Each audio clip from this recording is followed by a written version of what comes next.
باسط صاحب، ہم نے آپریشن دور سے دیکھا یا وہ جو انٹرویوز کیے یا انٹریکشن ہوتا تھا وہیں تک ہماری اطلاعات محدود ہیں. آپ نے تو گلی کوچوں میں گئے. کیا صورتحال تھی اس وقت لیاری کے اندر؟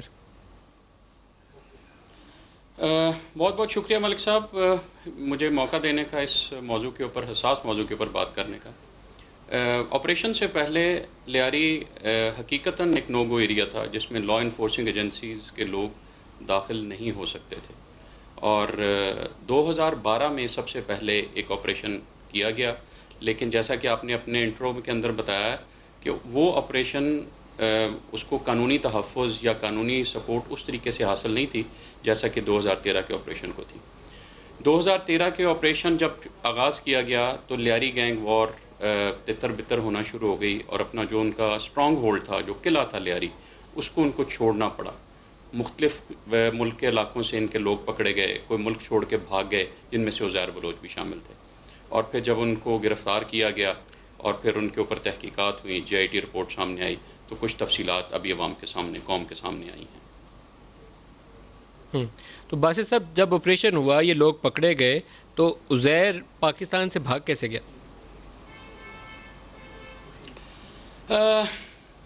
عزیر پاکستان سے کیسے بھاگ گیا، اس کو کچھ لوگ، سیاسی لوگ اس کو تحفظ فراہم کر رہے تھے. باقی جے آئی ٹی کے اندر اس نے خود بھی اس بات کا اقرار کیا ہے کہ اس کے پاس ایرانی پاسپورٹ تھا.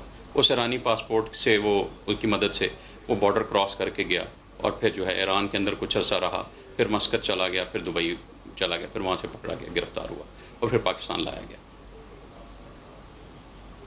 جب آپ کہتے ہیں کہ کچھ سیاسی لوگ اس کو تحفظ دے رہے تھے، تو جے آئی ٹیز ہمارے سامنے دو نظر آتی ہیں. ابھی اس کی اصل حقیقت کیا ہے وہ بھی آپ سے جانوں گا. ایک وہ ہے جو علی زیدی نے دعویٰ کیا کہ یہ رپورٹ ہے، ان کے گھر کو لفافے میں ڈال کے دے گیا تھا، اور دوسری سندھ حکومت نے جاری کی. اصل رپورٹ کون سی ہے دونوں میں سے؟ ملک صاحب، اصل اور نقل کا جاننے سے پہلے ہم پہلے یہ دیکھ لیتے ہیں کہ جے آئی ٹی رپورٹ کیسے، جو ہے جے آئی ٹی کیسے کانسٹیٹیوٹ کی جاتی ہے، اس کا طریقہ کار کیا ہوتا ہے، کس کو جمع ہوتی ہے، اور کون مجاز ہوتا ہے اتھارٹی جو کہ اس کو ریلیز کرتی ہے. کوئی بھی جے آئی ٹی کسی بھی متعلقہ صوبے کے انتظامی یا عدالتی حکم کے تحت ہوم ڈپارٹمنٹ جو ہے وہ کانسٹیٹیوٹ کرتا ہے، جس کی سربراہی ایک پولیس کے آفیسر کو، حاضر سرورز پولیس کے آفیسر کو دی جاتی ہے. اس پولیس آفیسر کے ساتھ سی آئی ڈی یا سی ٹی ڈی کا بھی ایک پولیس کا آفیسر ہوتا ہے. اس کے علاوہ M I, I S I, I B اور رینجرز کے آفیسران ہوتے ہیں. یہ تمام کے تمام آفیسران جو گیون مینڈیٹ ہوتا ہے جے آئی ٹی کا، اس کے مطابق اپنے اپنے شواہد اکٹھے کرتے ہیں، اور وہ ایسے شواہد جو کورٹ آف لا کی اسکروٹنی کو ود سٹینڈ کر سکیں، اور پھر ان کی روشنی میں ایک انویسٹیگیشن، جوائنٹ انویسٹیگیشن رپورٹ تیار کی جاتی ہے.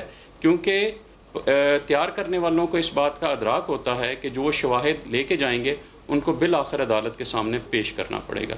تو جو بھی وہ حقائق پیش کریں گے، جو بھی الزامات جے آئی ٹی کے اندر آئیں گے، یا جو بھی وہ اقرار کرے گا، اس کے ساتھ کنیکٹنگ ایویڈنسز ساری موجود ہونی چاہیے، اور وہ ہوتی ہیں.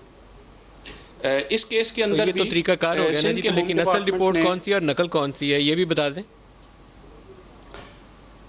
سر، اصل اور نقل کا کوئی بھی کراچی کا جو آرگنائز کرائم ہے اور پولیٹکس کا نیکسس ہے، یہ تو کوئی ڈھکی چھپی بات نہیں ہے. 2012-13 کے کراچی سپریم کورٹ نے ایک سو موٹو نوٹس لیا تھا جو کہ کراچی بدامنی کیس کے نام سے مشہور ہوا تھا.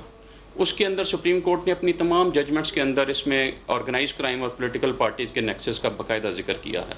اور قومی سلامتی کے اداروں نے اور لا انفورسنگ ایجنسیز نے جو رپورٹس سپریم کورٹ کو جمع کرائی تھیں، اس کے اندر تمام تفصیلات موجود ہیں. اس کے علاوہ کسی بھی جگہ پہ اس وقت تک آرگنائز کرائم نہیں پنپ سکتا جب تک کہ اس کو پولیٹیکل بیکنگ نہ ہو. عزیر بلوچ نے خود تسلیم کیا کہ وہ انتظامی افسران اور پولیس افسران کی تقرریاں اور تبادلے کرواتا تھا. پولیس بیکنگ کے، سیاسی بیکنگ کے بغیر وہ کیسے ممکن ہو سکتا ہے؟ جو ہے ایک اور خاتون جو کہ لیاری امن کمیٹی کی، پیپلز امن کمیٹی کی اسپوکس پرسن تھی، ثانیہ ناز، وہ پریس ریلیز بنا کے پیپلز امن کمیٹی کی میڈیا کے لوگوں کو دیا کرتی ہوتی تھی. وہ ایم پی اے بنی. تو اس لیے یہ ساری چیزیں، تمام وہ حقائق جو کہ انٹرنیٹ کے اوپر موجود ہیں، میڈیا کے اندر موجود ہیں، کیسے سیاسی لوگ سرکردہ بشمول وزیر اعلیٰ فریال تالپور وغیرہ عزیر بلوچ کے گھر پہ جایا کرتے ہوتے تھے اور وہاں پہ عشائیے جو ہم میں شرکت کرتے تھے. یہ تمام بالکل واضح ہے، اور اگر لیاری کے لوگوں سے پوچھا جائے تو وہ بھی اس کے اوپر مزید روشنی ڈالیں گے. تمام لوگوں کو پتہ تھا